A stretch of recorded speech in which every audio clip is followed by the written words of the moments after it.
Ladies and gentlemen, we now present to you the top 10 news stories you didn't know you cared about with your host, always late to trends, here on Y2 Craig Adventures.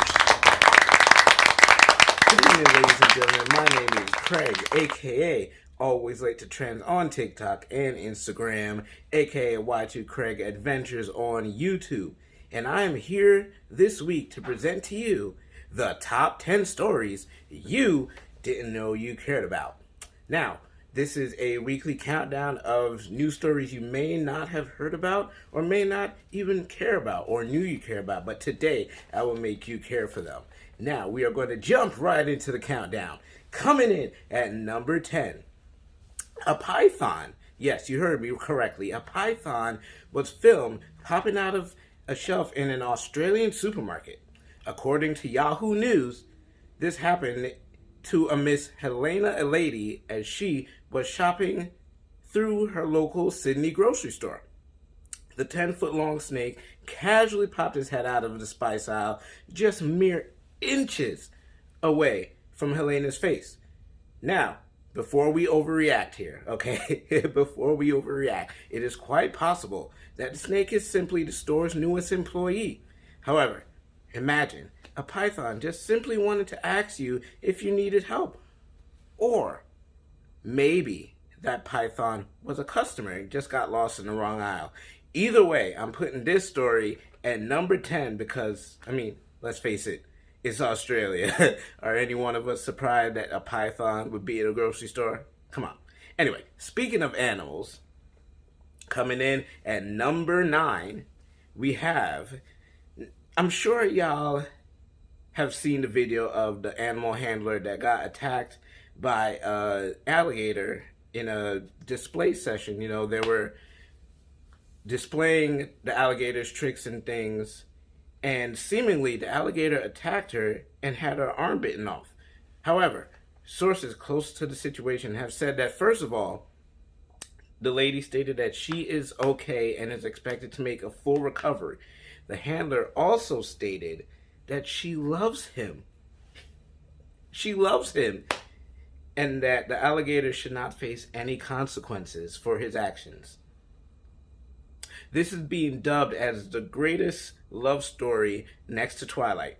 The headline reads, "Woman pleads for gator's life after savage attack." There you have it, folks. If you're struggling with love, just turn into an alligator and bite off the arm of the person that you're interested in. That will make them fall in love with you. Speaking of love, coming in at number 8, a man wins big after skipping his niece's wedding to go to a poker tournament. According to HuffPost, 63-year-old Harlem Miller won over $360,000. Yes, $360,000 after participating in a Las Vegas poker tournament instead of going to his own niece's, Marcy's, wedding. Let's face it. We've all been in this situation, right? When asked about the situation, he promptly stated that he had a strong feeling about this tournament and that no one would even notice if he was at the wedding. You know, there'd be so many family members and everything, no one would even notice. And on the upside, he plans on getting her an amazing gift with the winnings. After skipping your niece's special day, I hope he would get her an amazing gift. But either way, it sounds like a win to me. Everyone is wearing masks at the wedding anyway, so I doubt anyone would even recognize. Speaking of masks, coming in at number 7, we all know the controversy of wearing masks, especially with the new variant of the coronavirus that is coming out. Some people, however, just take the mask mandate just a bit too far.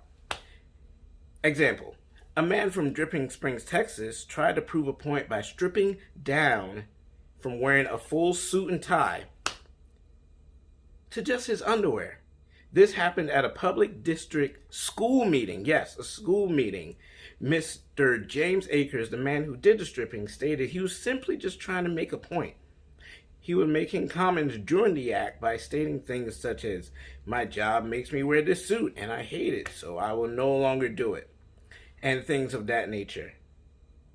I mean, it is unclear whether Mr. Akers is for or against the mask mandate.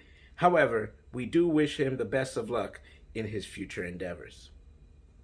Coming in at number 6, we all know the controversy between getting the vaccines versus not getting the COVID vaccine. However, Pfizer is the first of the big 3 companies to win full approval from Big Daddy FDA for their version of the coronavirus vaccine. The other 2 still seeking approval being Moderna and J&J. Now, this whole vaccine race to me seems like the FDA is a millionaire father who has 3 kids fighting for their inheritance. You have Pfizer, who basically can do no wrong. The basic shoo-in to get the entire family inheritance. You know, Pfizer is like the golden child, essentially. Then you have Moderna, that really hard worker who's good, but just doesn't quite measure up to Pfizer. And finally, you have J&J. Basically the black sheep of the family, maybe adopted. The one who puts in the absolute minimal effort and has no chance of getting anything from his millionaire dad. Just struggling for acceptance, but is still hanging around, accepted by a few, you know, maybe the stoners, maybe a few who, you know, the outcasts. But it's just hanging on by a thread, still hanging in there. Point of the story being, congrats to Pfizer on your approval, and I hope this corona thing goes away sooner rather than later. Now, moving on to the top 5 stories of the week. Yes, we have coming in.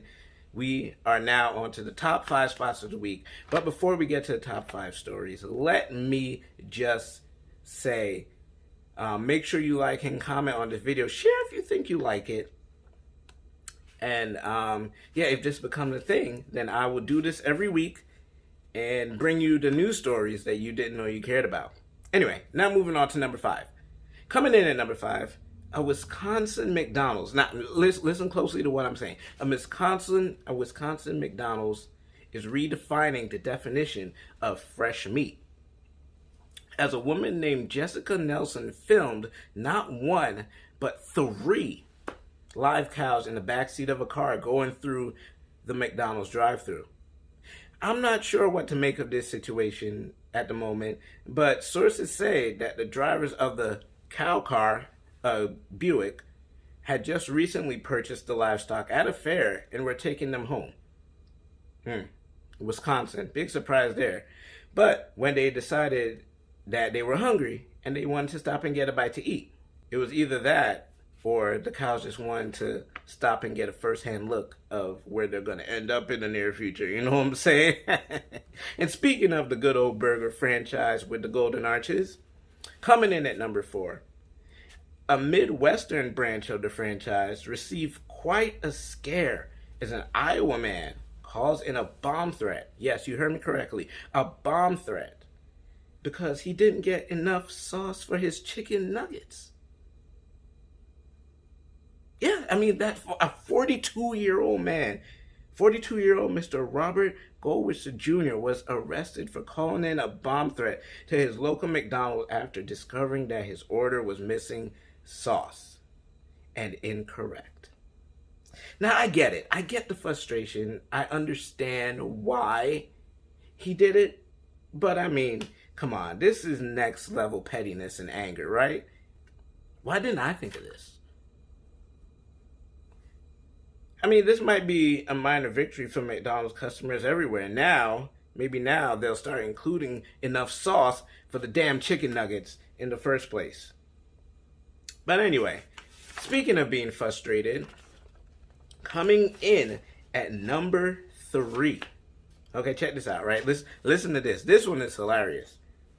A Michigan couple now owes their son over $30,000. That's right. A Michigan couple now owes their son over $30,000 after a district judge ruled that they have to pay him for tossing out his prize porno collection. Yes, that's right. Judge Paul Maloney ruled that 43-year-old David Workin's parents should pay for his collection of now destroyed pornographic paraphernalia, which included a collection of films, magazines, and other items. As if that wasn't bad enough, Working's parents also have to pay over $14,000 to his attorney for legal fees. David stated that they had no right to... They had no right... I can't even read this with a straight face. They had no right to throw out his pornographic items. I mean, come on, David. Come on, David. How do you know... You do know that all this stuff is free now, right? And you're going to let your parents pay almost 45 grand because they threw out... I mean, let's just face it. That's just the world's most expensive OnlyFans subscription, if I've ever heard of it. Speaking of OnlyFans, coming in at number 2, OnlyFans decided to reverse the decision to ban sexually explicit content after widespread outrage from the OnlyFans community. The policy, which was set to take effect October 1st, after the company's CEO, Tim Stokely, stated he did not want the platform associated with sex work, was promptly suspended after he realized how dumb of a decision that was. I mean, seriously. That's like banning nude pics from Playboy and expecting people to still buy it just for the articles. Make it make sense, please, folks. Make it make sense. And speaking of stupidity, right? Speaking of stupidity, you can probably guess what's coming in at the number 1 slot in this week's news story. Yes, that's right. You guessed it. The Milk Crate Challenge. Now, this is the dumbest thing that I've ever heard of, this stupid ass Milk Crate Challenge. I have a couple questions about this. First of all, I want to know who the hell is dropping off all these milk crates in the hood? And who the hell decided it was an okay idea to stack these milk crates in the first place and to try to walk up and down them and get to the other side just for amusement? First of all, you will not see this guy participating in that challenge because that's just stupidity. Y'all act like we got room in the ER as it is for y'all stupid asses. Like, there's so many injuries from the Milk Crate Challenge that, number one, TikTok has banned any video of anyone even attempting to do the Milk Crate Challenge. I mean, as they should. And second of all, I mean, this is strictly, rumors, but insurance companies have even made their own code for people getting hurt from the Milk Crate Challenge.